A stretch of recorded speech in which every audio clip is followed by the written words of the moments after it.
All right, we're continuing discussing African relationships, African-centered and non-African-centered models. I actually don't know how we're going to deal with non-African-centered models, but we're going to go ahead and get after it.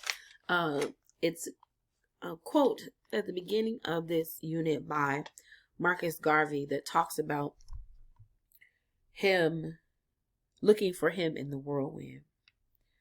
So, and in his statement, he says, "If I die, my work shall then only begin.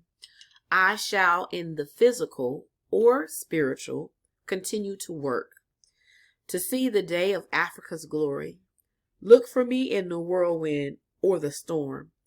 Look for me all around you, for in God's grace I shall come and bring with me countless millions of Africans who died in America and the West Indies and the millions in Africa to aid you in the fight." Marcus Mosiah Garvey doesn't have a date. So I want you to think about that statement and dissect what he said and what it actually means. So in this unit, we're going to talk about African relationships. And for African people, there has been a disruption of our relating, be it to ourselves, because we don't understand who we are, operating from high levels of cultural misorientation, to the challenges of relating to one another, because we have been overwhelmed by European colonization. And I guess that goes back to identity too. We don't know who we are, so we struggle with how we relate. Trauma, all those types of things. So this unit hopes to clear up some of those things. It's actually supposed to be quick too, unlike the last one. So African male-female relationships are intriguing. There's this historical image of an anti-African look at relationships. And these anti-African images are construed images that attack the basic character of Africanity in Black people. These historic images were designed to psychologically entrap Africans via the claws of the European worldview. So there are several different images of Black folks.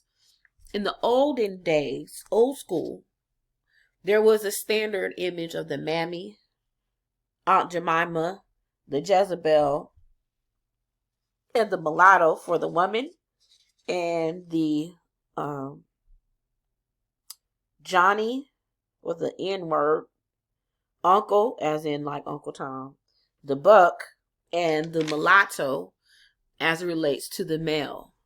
What this served to do, and you can look at the pictures up at the top here, what it served to do was create an image of African men and women that were historically negative, and create the view of what it would be like for those individuals to enter into a relationship.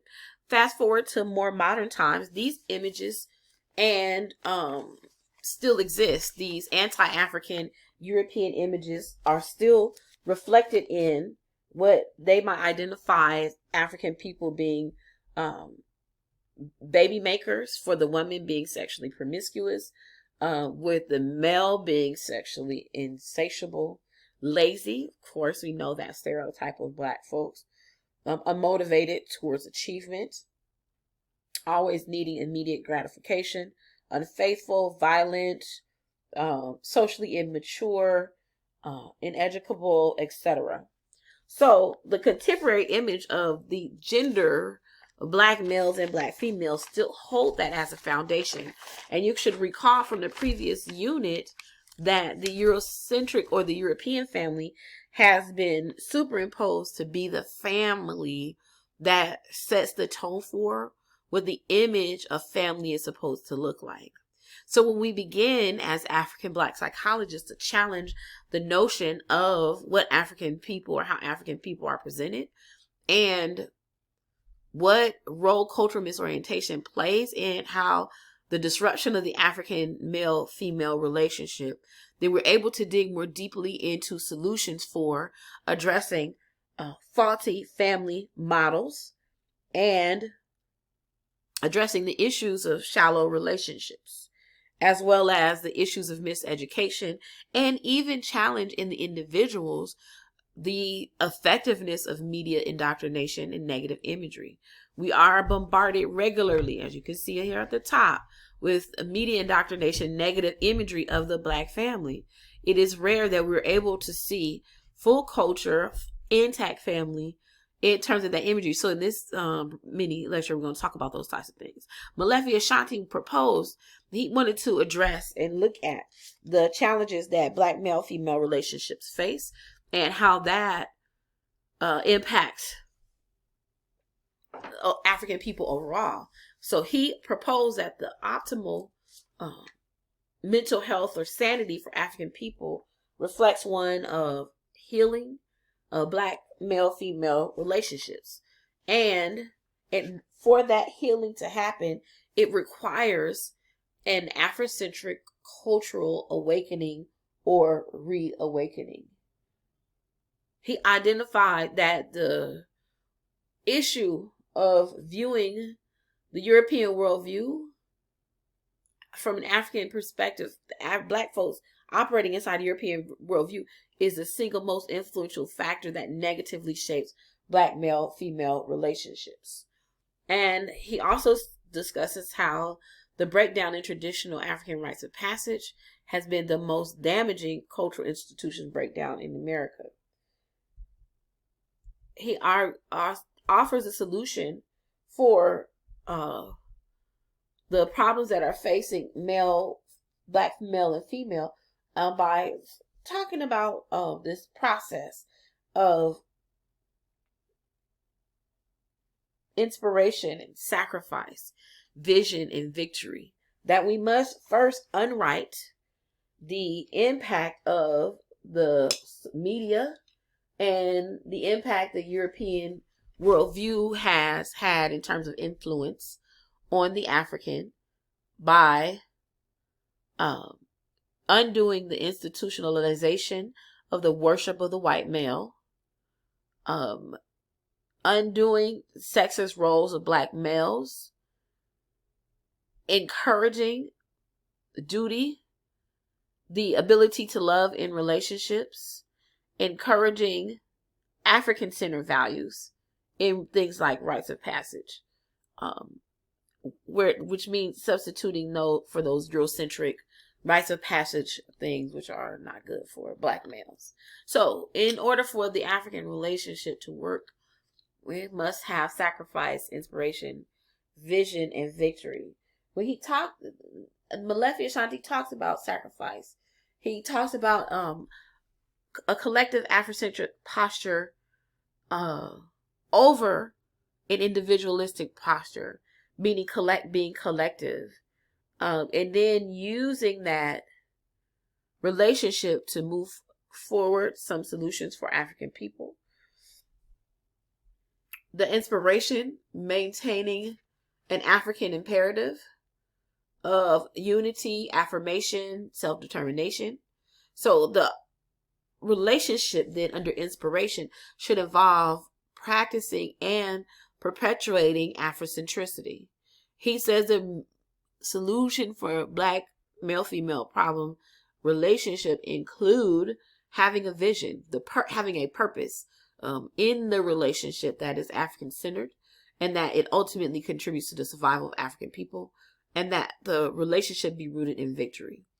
And that means that the relationship has a sense of importance for not just the relationship itself, but for African people, and that the relationship is able to understand the larger vision, the union of the male and female, be able to connect to larger vision. Now, of course, Kambon's critique of Asante's work just included a couple of things that it lacks depth of true nation building directionality that's needed for African-centered relationship functioning. So while Ashanti talked about the importance of contributing to African people's problem solving for African people, it should emphasize nation building, and the African-centered relationships must be centered around African nation building goals. Oh, that's by Akoto and Koto.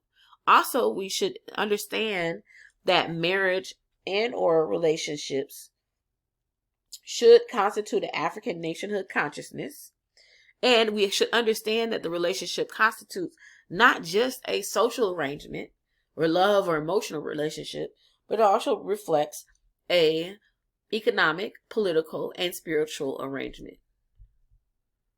So, other relationships that African people should have include relationships between children and the elderly. Children learn from the elderly, so it is important to have that relationship. Other types of models of liberating African relationships include an understanding of the relationship between one another, connected to the collective African identity and consciousness. Going back to the elder thing, elders have a wealth of knowledge related to the child, the family history, and elders have contributed heavily to the community. So that reflects a reciprocal relationship with the child, and elders should be responsible for supporting the rearing of the children. So that's one important component of the African relationship. Afrocentric models, again, collective African identity consciousness, knowing that we're African people have a collective consciousness. Recognizing African survival and affirmative development as priority is an important relationship, a liberating relationship, respect for and perpetuation of all things African. What this means, African life as a priority. What this means is that African survival thrust, that there is honor and respect for the beauty of all things African, and the maintenance of a standard of conduct of resolute, uncompromising resistance to anything anti-African. Meaning, if someone comes for you and your culture, you shut it down. If it's anti-African, if it is not of you and of the beauty of Africa and where you come from, shut it down.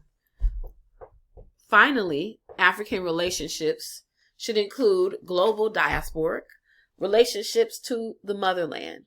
African people should consider repatriation by connecting to Africa, building relationships to folks in Africa that are non-paying. But also we should develop living to ancestor deity relationships among Africans. You should know who your ancestors are. First, you should know who your grandparents and your great-grandparents, they're still alive, but you should know who your ancestors are. Your great-grandparents, your great-great-grandparents, and so on. Also, the African relationship should include traditional African spiritual relationships. To have traditional African spiritual relationships means that you have a relationship with or an understanding of God and deity. God as the creator and the deity as manifestations of the creator. Marimba Ani in the book Let the Circle Be Unbroken talks about how we are African in spirit, and the African part is innate in us. So the spirit is always there. And it should be a cultural, spiritual synthesis that we utilize to understand our relationship to the God force, to the creator, and the various components of the creator, which include the deities or the lesser gods or divinities. There are several different systems that come from West Africa, and these different systems include things that we regularly do in Western society, such as in European culture, the ancestors that we venerate. You'll all put on your tennis shoes and honor Nike. How about you run some Yemoja, some Oya? How about you run some connection to your own ancestors and your own lineage? We honor their deities, the European deities, but oftentimes cannot articulate the names of our ancestors or our own African cultural deities. So there are several different systems here you'll see represented. Ifa system, you'll see the Akan system represented. Also systems from Benin, where we have connection to deity, Onyame, the creator, the Insamanfo, which are our ancestors, or Egungun, which are our ancestors. We have the Orisha, and we also have the Abosun. All of very important relationships to know what your spirit walks with, what deities your spirit walks with, is very of vital importance to African life and development. This harkens back, and this is the last one too, this idea that Marimba Ani argued in the book, Let the Circle Be Unbroken. African people have been African people wherever we are. A standard behavior is a simple task of connecting to spirit, which is that of pouring of libation. We pour libation in honor of our ancestors, but to put it based on my hometown or where I'm from, we pour out a little liquor for the dead homies. So when we do that, we're honoring the spirit of those that have passed on. Libation is something that is done throughout the continent of Africa, and it is a way of connecting and giving honor and reverence to spirit. So this will help to improve the relationships because, like we said at the beginning, the stronger your African self-consciousness, the better you're able to navigate relationships, the better you know who you are. So that concludes our discussion on African-centered, non-African-centered models of African relationships. I am Dr. Slater Sarah.